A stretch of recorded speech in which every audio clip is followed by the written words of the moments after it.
pengertian positivisme. Positivisme merupakan aliran filsafat yang menganggap pemerolehan ilmu bersumber kepada hal yang faktual, bukan pada hal yang metafisis. Positivisme menggabungkan pengalaman inderawi dan rasionalitas akal. Bagi positivisme, pengalaman diperlukan sebagai alat untuk menemukan data sebanyak mungkin, agar kemudian akal mampu untuk mendapatkan suatu hukum yang bersifat universal. Aliran positivisme melakukan pendewaan terhadap ilmu pengetahuan dan metode ilmiah. Diperkenalkan oleh Auguste Comte. Comte bersama paham positivisnya membagi tahapan manusia menjadi 3 tahap, yakni teologis, metafisis, dan positif. Yang pertama adalah tahap positif. Tahap positif inilah tahap tertinggi seorang manusia.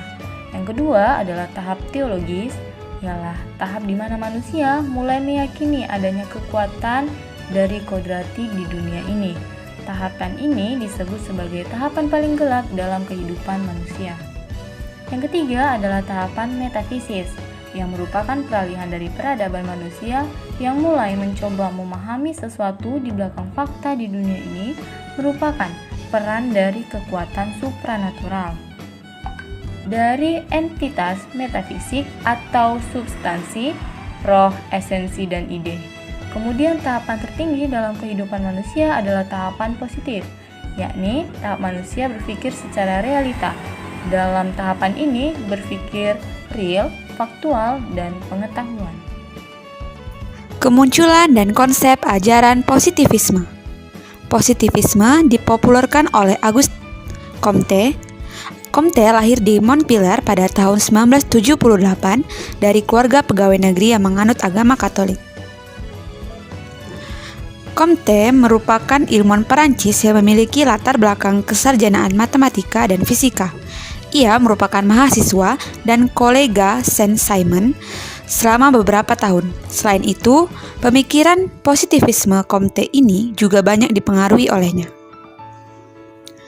Positivisme merupakan penggabungan dari pengalaman inderawi dan rasionalitas. Bagi positivisme, pengalaman diperlukan sebagai alat untuk menemukan data sebanyak mungkin, agar kemudian akal mampu untuk menemukan hukum yang universalitik. Adapun pengalaman yang diterima hanya terkukung pada pengalaman yang bersifat objektif.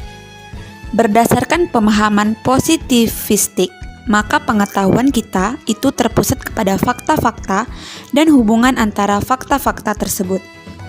Sebab kebenaran empiris menjadi pijakan bagi aliran positivisme, maka Comte memandang bahwa agama tidaklah memiliki arti dan faedah. Hal ini karena agama atau Tuhan menurut Comte merupakan hal yang tidak bisa dilihat, diukur, dianalisis, dan dibuktikan. Sebab kebenaran empiris menjadi pijakan bagi aliran positivisme, maka Comte memandang bahwa agama tidaklah memiliki arti dan faedah. Hal ini karena adanya Tuhan menurut Comte merupakan hal yang tidak bisa dilihat, diukur, dianalisis, dan dibuktikan. Oleh sebab itu, ia membagi perkembangan manusia menjadi 3. Yang pertama, teologikal, yaitu manusia percaya bahwa di balik gejala alam ada kekuasaan adikodrati yang mengatur fungsi dan gerak gejala tersebut.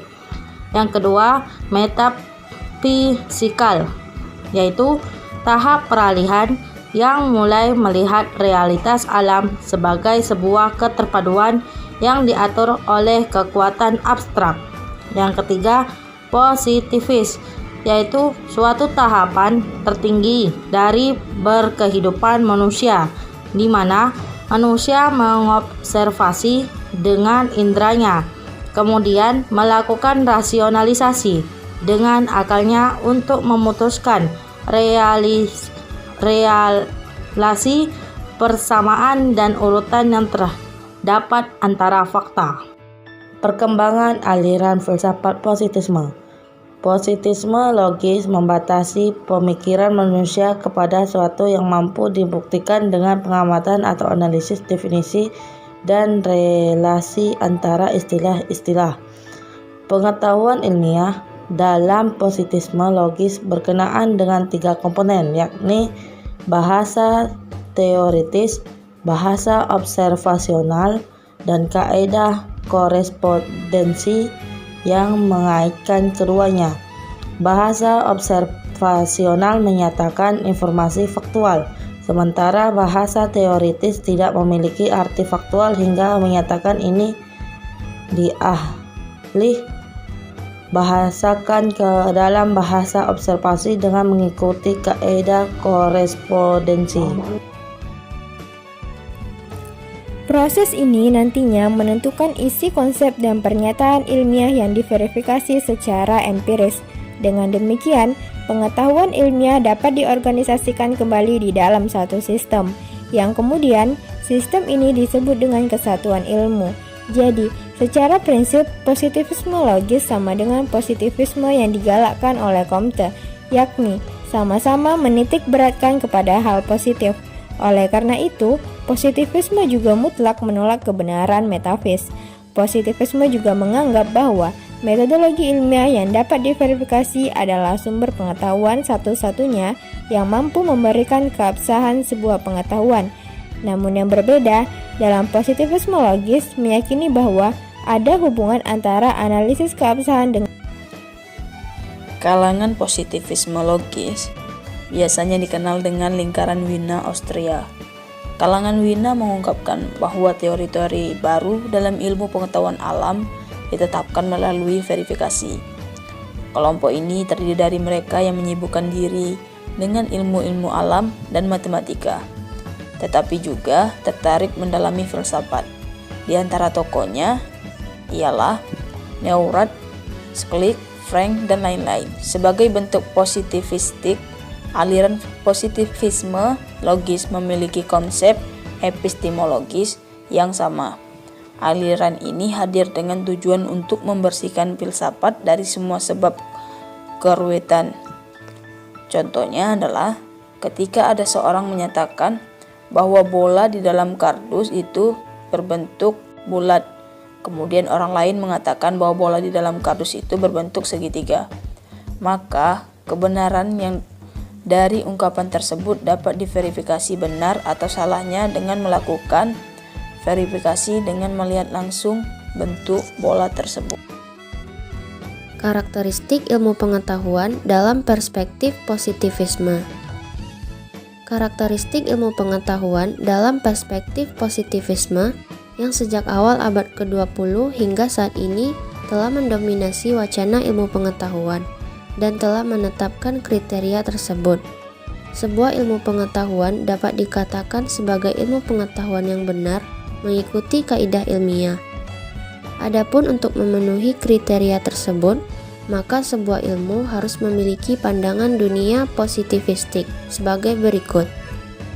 Yang pertama adalah objektif, yaitu teori-teori tentang semesta haruslah bebas nilai. Yang kedua, fenomenalisme. Ilmu pengetahuan hanya berbicara tentang realitas berupa impresi-impresi tersebut. Yang ketiga yaitu reduksionisme, yaitu realitas direduksi menjadi fakta-fakta yang dapat diamati. Yang terakhir yaitu naturalisme, yaitu keteraturan peristiwa-peristiwa di alam semesta yang meniadakan penjelasan supranatural. Susunan ilmu pengetahuan yang berkaitan dengan positivisme. Menurut pandangan positivistik Comte, ilmu pengetahuan pokok terdiri atas ilmu pasti, astronomi, fisika, kimia, biologi, dan puncaknya ialah sosiologi, di mana pemahaman ini menekankan pada konsep kesatuan ilmu yang menegaskan determinasi ilmu alam terhadap ilmu sosial. Setiap ilmu saling terkait, yakni keilmuan yang datang sebelumnya selalu menjadi pedoman bagi ilmu yang lahir selanjutnya. Selain hubungan-hubungan matematis, astronomi membicarakan tentang gerak. Dalam fisika ditambah lagi dengan pembahasan materi tersebut atau kimia. Perkembangan selanjutnya menjelma dalam biologi yang membicarakan tentang kehidupan. Akhirnya sampailah kepada sosiologi yang konsen terhadap gejala masyarakat pada makhluk hidup yang dikaji dalam biologi. Praktiknya metode positivisme yang dipakai kemudian diterapkan kepada seluruh ilmu pengetahuan kecuali agama. Hal ini dapat kita amati melalui penggunaan metode ilmiah pada keilmuan manusia, metode ilmu sosial. Penelitian dilakukan dengan mengkuantifikasi data dan mencapai perumusan dedukatif nomologis. Ilmu-ilmu sosial selalu bertujuan meramal dan mengendalikan proses-proses sosial. Kenapa? Karena ilmu sosial itu bersifat dinamis dan bisa bergerak seiring dengan perkembangan zaman, sehingga dia dapat mengendalikan proses-proses sosial yang terjadi pada kehidupan masyarakat sehari-hari, berbeda dengan ilmu ataupun keilmuan hal-hal lainnya. Pendidikan dalam hegemoni positivisme di Indonesia. Positivisme banyak mendasari perkembangan disiplin ilmu, terutama ilmu-ilmu kealaman.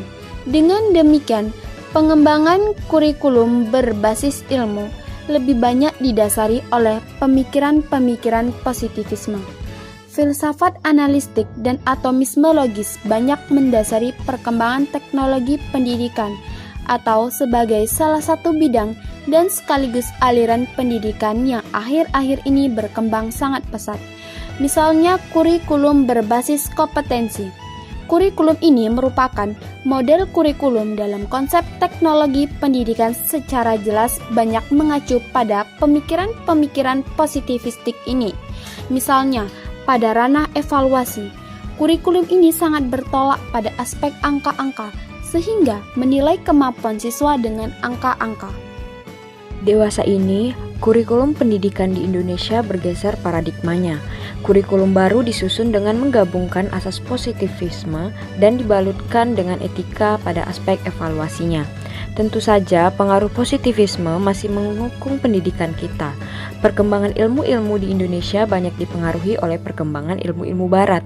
Bagaimanapun, apa yang kita kenal sebagai ilmu pengetahuan modern, entah tentang alam atau tentang masyarakat itu berasal dari barat. Pengaruh positivisme memberikan masukan metodologi yang bersifat kuantitatif untuk ilmu alam maupun ilmu-ilmu sosial dan ilmu-ilmu humaniora lain.